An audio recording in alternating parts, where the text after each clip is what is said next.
बिस्मिल्लाहिर्रहमानिर्रहीम वस्सलातु वस्सलामु अला नबीना व मौलाना मुहम्मदिन सल्लल्लाहु अलैहि वसल्लम। अस्सलाम वालेकुम અને નમસ્કાર મારા વહાલા ભાઈઓ બહેનો અને વડીલો. આપણે ફરી મળીએ છીએ આ અનોખી ઐતિહાસિક શ્રેણીમાં ઇસ્લામ એક પુરાવા આધારિતનું સત્ય. અહીં આપણે ઇસ્લામને માત્ર વિશ્વાસ તરીકે નહીં પરંતુ તર્ક, વિજ્ઞાન અને આધુનિક એકેડેમિક સંશોધનના પ્રકાશમાં સમજીએ છીએ. ગુજરાતીમાં આ પ્રકારની તર્કસંગત ચર્ચા આ પહેલાં ક્યારેય થઈ નથી અને આનો હેતુ માત્ર મુસ્લિમો માટે નહીં પરંતુ સત્યની શોધમાં રહેલા દરેક માનવી માટે વિજ્ઞાન અને જ્ઞાનનું એક ખુલ્લું મંચ આપવાનો છે. તમે કોઈ પણ ધર્મના હો અથવા હજી સુધી કોઈ ધર્મમાં વિશ્વાસ ના કરતા હો, આ યાત્રા તમારા માટે પણ એટલી જ મહત્ત્વની છે. તો ચાલો હવે એક પગલું આપણે આગળ વધીએ. આગળ વધતા પહેલાં એક વાત જરૂર કરી લઉં કે આપણે અહીં આ શ્રેણીમાં ખાલી ફિલોસોફીની જ ચર્ચા કરવાના નથી. ઠીક છે, આગળની બે કડીઓ છોડીને બધી જ મોટાભાગે પ્રેક્ટિકલ બાબતોની ચર્ચા કરીશું. પણ ઈમાનના કન્સેપ્ટને ફિલોસોફીના લેન્સથી જોવાની પણ ખૂબ જ જરૂર છે. કારણ કે કુરાન એ કુરાનના તરીકા સાથે મેળ ખાય છે અને આ ચર્ચા કુરાનની પદ્ધતિ સાથે કેવી રીતે મેળ ખાય છે તે પણ આપણે આગળના એપિસોડમાં જોઈશું. અને ભૂતકાળમાં ઘણા સલફ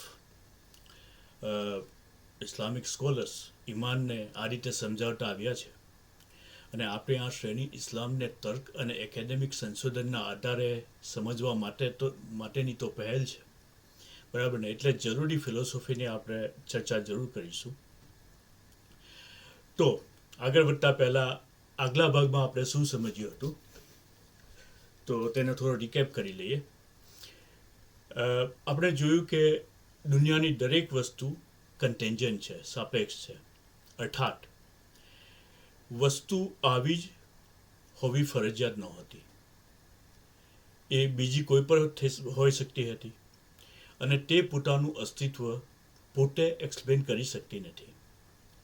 ચંદ્ર ગોળ ન પણ હોઈ શકતો હતો, સૂર્યનો રંગ જુદો હોઈ શકતો હતો, પાણી તેલ જેવું હોઈ શકતું હતું, પૃથ્વી અને સૂર્ય વચ્ચેનું જે અંતર છે તે અલગ હોઈ શકતું હતું. એટલે અહીં સ્પષ્ટ થાય છે કે દુનિયાની દરેક વસ્તુ એક્સપ્લેનેશન માંગે છે. અને આજે પાર્ટ 2માં આપણે આ જ વાતને એક સ્તર ઊંડાણમાં જઈને સમજીશું. અહીં આપણે બે પ્રશ્નો ચર્ચવાના છે. પહેલું તો કે જે કન્ટેન્જન્ટ ચેન છે પોતે કેમ એક્સપ્લેન નથી થતી, એક વાત. અને બીજું કે નેસેસરી બિંગ એટલે કે અનિવાર્ય અસ્તિત્વ છે, જરૂરી અસ્તિત્વ, એ ફરજિયાત કેમ બને છે. હવે ધ્યાન આપો કે કન્ટેન્જન્ટ વસ્તુઓ સ્વભાવથી જ ડિપેન્ડન્ટ હોય છે. અર્થાત કે કોઈ વસ્તુ જેવી છે તેવી કેમ છે તેનો જવાબ તેની અંદર નથી, બરાબર? એ માટે કોઈક બીજું કારણ જોઈએ. અહીં સુધી તો વાત સરળ છે. પણ હવે એક મહત્વનો વળાંક આવે છે કે જો જે વસ્તુ એક્સપ્લેનેશન આપે છે તે પોતે જ કન્ટેન્જન્ટ હોય, બરાબર, તો એની સામે પણ એ જ પ્રશ્ન ઊભો થાય કે એ પોતે આવી કેમ છે, બરાબર? અને જો એનું એક્સપ્લેનેશન આપનાર પણ પોતે કન્ટેન્જન્ટ હોય તો એને પણ એક્સપ્લેનેશન જોઈએ. એ રીતે એક્સપ્લેનેશન એક જ જગ્યાએ અટકતું નથી, સમજાય છે, પણ આગળ ધકેલાતું જાય છે. તો અહીંયાથી શું થાય છે? અહીંયાથી એક ચેન શરૂ થાય છે. કેવી? કે કન્ટેન્જન્ટ, કન્ટેન્જન્ટ, કન્ટેન્જન્ટ, બરાબર. હવે થોડીક ક્ષણો માટે વિચારો કે જો એક્સપ્લેનેશન હંમેશા એક વસ્તુમાંથી બીજી તરફ જ ખસતું રહે તો ક્યારેય અંતિમ એક્સપ્લેનેશન સુધી ના પહોંચે. તો એક્સપ્લેનેશન વાસ્તવમાં ક્યારેય પૂર્ણ થતું જ નથી. બરાબર, એક પછી એક એ ક્યારે પૂરો થતો નથી. તો ફિલોસોફીમાં આ સ્થિતિને ઇન્ફિનિટ રિગ્રેસ કહેવામાં આવે છે, અર્થાત કે દરેક એક્સપ્લેનેશન પાછળ બીજું એક્સપ્લેનેશન માગે અને બીજું એક્સપ્લેનેશન પાછળ ત્રીજું એક્સપ્લેનેશન માગે. આ પ્રક્રિયા અનંત સુધી ખેંચાતી રહે. બરાબર, પણ સમસ્યા અહીં છે. ઇન્ફિનાઇટ રિગ્રેસ વાસ્તવિક એ વાસ્તવિકતા નથી. કેમ નથી? કારણ કે જો એક્સપ્લેનેશનની ચેઇન પાસે ક્યારેય અહીં એક્સપ્લેનેશન પૂરી થાય છે એવું કોઈ બિંદુ જ ના હોય, કોઈ સ્ટોપ પોઈન્ટ ના હોય, બરાબર, તો કોઈ પણ વસ્તુનું અસ્તિત્વ સ્થિર અને વાસ્તવિક રીતે સ્થાપિત થઈ શકતું નથી. બરાબર, સરળ શબ્દોમાં કહીએ તો જો શરૂઆત જ ના હોય તો આગળ કંઈ આવી જ ના શકે. કારણ વગર ઇફેક્ટ શક્ય નથી. This is fact. બરાબર, અને અંતિમ એક્સપ્લેનેશન વગર અસ્તિત્વ સમજાવી જ ના શકાય. એટલે સ્પષ્ટ થાય છે કે ઇન્ફિનિટ રિગ્રેસ વાસ્તવિક નથી, એ શક્ય નથી. બરાબર, તો એક્સપ્લેનેશન માટે એક એવો આધાર હોવો જ જોઈએ જે પોતે એક્સપ્લેનેશન માંગતો ન હોય. બરાબર, એક અંતિમ ઇન્ડિપેન્ડન્ટ આધાર. હવે આ જ વાતને આપણે કોઝ અને ઇફેક્ટના સંદર્ભમાં જઈએ, એટલે કારણ અને એની અસર. તો દુનિયામાં જે કંઈ બને છે એનું કોઈ કારણ હોય છે, કોઝ અને ઇફેક્ટ. બરાબર, પણ જો કોઝ પોતે કન્ટેન્જન્ટ હોય તો એને પણ કોઝ જોઈએ અને એ કોઝને પણ કોઝ જોઈએ. સીધી વાત છે. તો આ રીતે ફરી એક ચેન બને કે કોઝ, કોઝ અને કોઝ. રાઈટ, તો અહીંયા પણ પાછી એ જ સમસ્યા. કેવી? કે જો અંતિમ કોઝ ના હોય તો પ્રથમ ઇફેક્ટ જ શક્ય ના હતી. છેલ્લું કોઝ ના હોય તો પહેલી ઇફેક્ટ જ શક્ય ના હતી. બરાબર, આખી વાતને આપણે એક ઉદાહરણથી સમજીએ, વધારે સમજમાં આવશે. જુઓ, આપણે સૂર્યનું ઉદાહરણ લઈએ. તો સૂર્ય આજે ગરમ છે. બરાબર, એ આપણો અનુભવ છે. પણ પ્રશ્ન એ નથી કે સૂર્ય ગરમ છે કે નહીં. પ્રશ્ન શું છે કે સૂર્ય આવી રીતે જ કેમ છે અથવા ગરમ કેમ છે. બરાબર, આપણે જવાબ આપીએ કે સૂર્ય ગરમ છે કારણ કે તેની અંદર ન્યુક્લિયર ફ્યુઝન થાય છે. બરાબર, આ જવાબ સાચો છે. પણ અહીં અટકી જવું એ ફિલોસોફી નથી. કારણ કે તરત જ બીજો પ્રશ્ન ઊભો થાય કે ફ્યુઝન કેમ થયું. બરાબર, તો આપણે કહીએ કે ફ્યુઝન માટે બહુ મોટો માસ અને ભારે પ્રેશરની જરૂર હતી. તો પછી આગળનો પ્રશ્ન થાય કે સૂર્ય પાસે આટલું માસ એટલે જથ્થો અને પ્રેશર ક્યાંથી આવ્યું. બરાબર, તો જવાબ શું મળે કે સૂર્ય એક વિશાળ ગેસ ક્લાઉડમાંથી બન્યો છે. બરાબર, તો વિચાર અહીંયાથી અટકતો નથી. એ ગેસ ક્લાઉડ ક્યાંથી આવ્યું. બરાબર, તો એનો જવાબ છે કે પહેલાના તારાઓમાંથી આવ્યું. તારાઓ ફાટ્યા. તો પછી આગળનો સવાલ કે તારાઓ ફાટ્યા કેમ. બરાબર, અહીં ધ્યાન આપજો. દરેક જવાબ પાછળ એક નવો પ્રશ્ન ઊભો કરે છે. બરાબર, દરેક એક્સપ્લેનેશન બીજી એક્સપ્લેનેશન પર આધાર રાખે છે ને.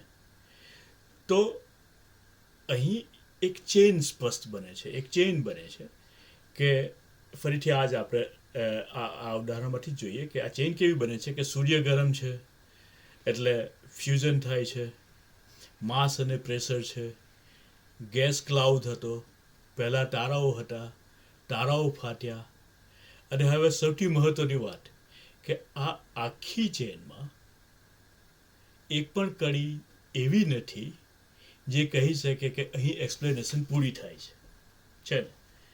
એક પણ કડી એવી નથી જે કહે કે અહીંયાથી આની સમજણ પૂરી થાય છે બસ. તો કોઈ કડી એવું નથી કે એવું કહે કે મને એક્સપ્લેન કરનાર હવે દરેક કડી શું કહે છે કે મને એક્સપ્લેન કરનાર બીજું જોઈએ. તો આનાથી આપણે સાબિત શું કરીએ કે આ આખી ચેન ડિપેન્ડન્ટ છે, આ આખી ચેન કન્ટેન્જન્ટ છે અને પોતે પોતાનું અસ્તિત્વ એક્સપ્લેન કરી શકતી નથી. કોઈ પણ કડી પાસે પોતાનો એક્સપ્લેનેટરી પાવર નથી, અને જો દરેક કડી એક્સપ્લેનેશન માટે બીજા પર આધારિત હોય તો આખી ચેન પોતે એક્સપ્લેનેશન બની જ શકતી નથી. અને આ જ છે કન્ટિન્જન્સી રિયાલિટીની સમસ્યા. સમજાય છે ને? તો હવે અહીંથી એક ઊંડો પ્રશ્ન બીજો ઊભો થાય કે તો પછી આ પાવર આવે છે ક્યાંથી? સીધી વાત છે, જો દરેક વસ્તુ બીજા પર આધારિત હોય અને કોઈ પાસે પોતાનો પાવર ના હોય તો આખી ચેન ડેડ બની જાય. રાઈટ? પણ હકીકત શું છે કે સૂર્ય તેજ આપે છે, પૃથ્વી ગરમ થાય છે, જીવન ચાલે છે. આપણે લોકો અહીંયા છે 7 બિલિયનની વસ્તીમાં, તો આખું બ્રહ્માંડ કાર્યરત છે. એટલે સ્પષ્ટ છે કે પાવર ક્યાંકથી તો આવી રહ્યો છે. ડિપેન્ડન્ટ વસ્તુઓનો સમૂહ ક્યારેય ઇન્ડિપેન્ડન્સ પેદા કરી શકતો નથી.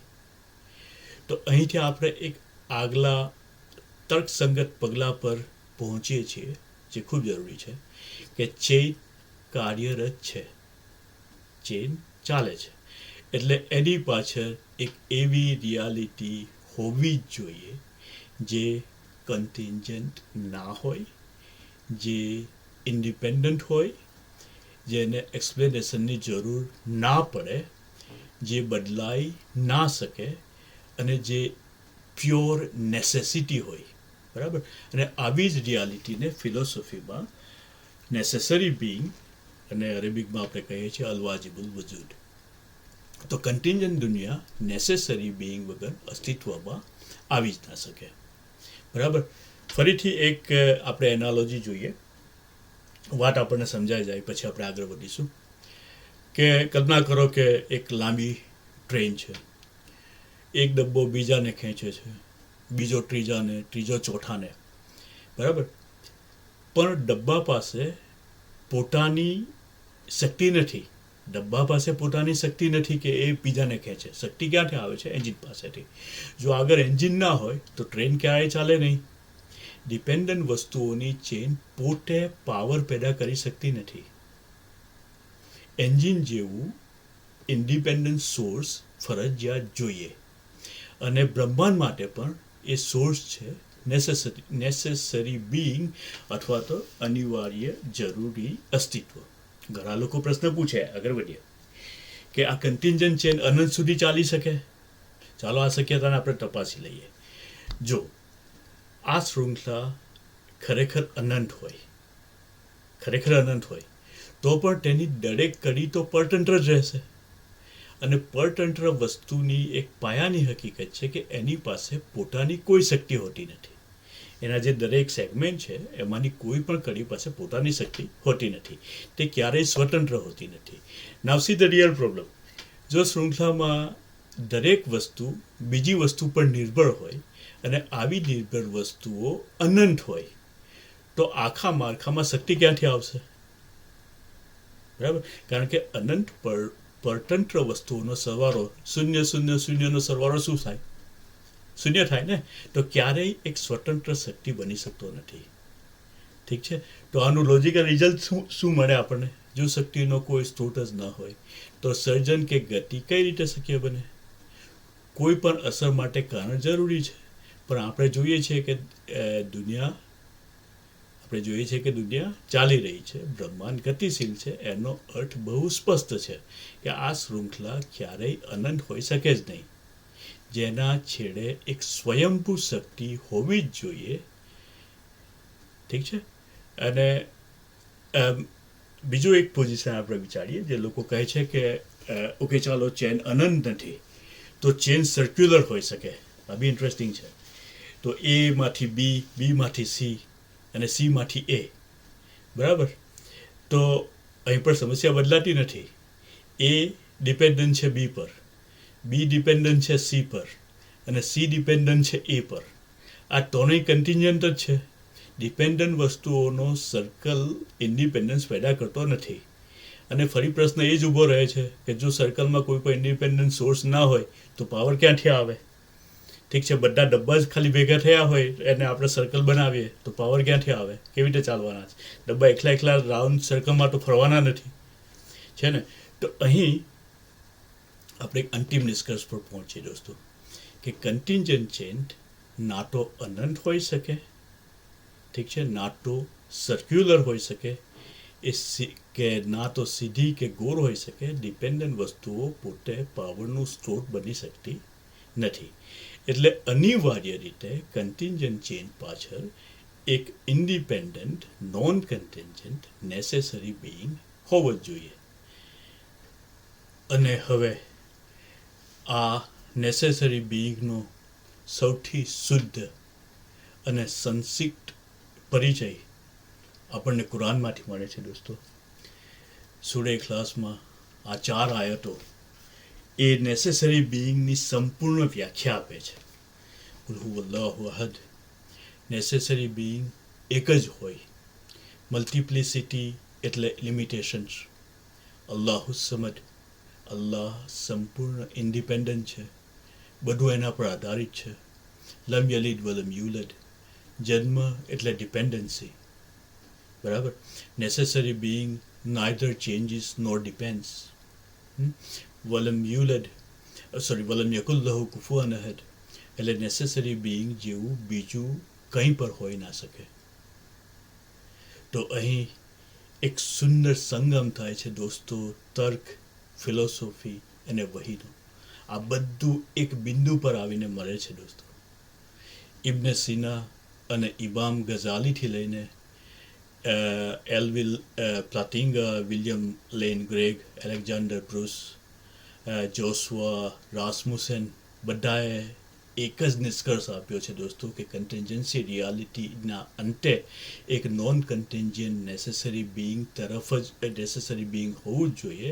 અને એટલે આજે આપણે માત્ર વિશ્વાસ નહીં પરંતુ પુરાવાથી અલ્લાહના અસ્તિત્વ સુધી પહોંચ્યા છીએ દોસ્તો.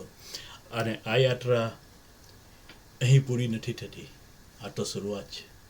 અગર આપણે જોશું કે આ નેસેસરી બિંગ અલ્લાહ તાલા દુનિયા સાથે કેવી રીતે જોડાય છે, માનવ સાથે કેવી રીતે સંવાદ કરે છે અને જીવનને કેવી રીતે અર્થ આપે છે, તો આ શ્રેણીના બીજા બધા આગળના ભાગો જોવાનું ચૂકતા નહીં અને તમારા મિત્રો સુધી એને પહોંચાડવાનું પણ ચૂકતા નહીં. તો બીજા એક નવા સવાલ સાથે આગલા એપિસોડમાં ફરીથી મળીએ દોસ્તો. જઝાકલ્લાહ.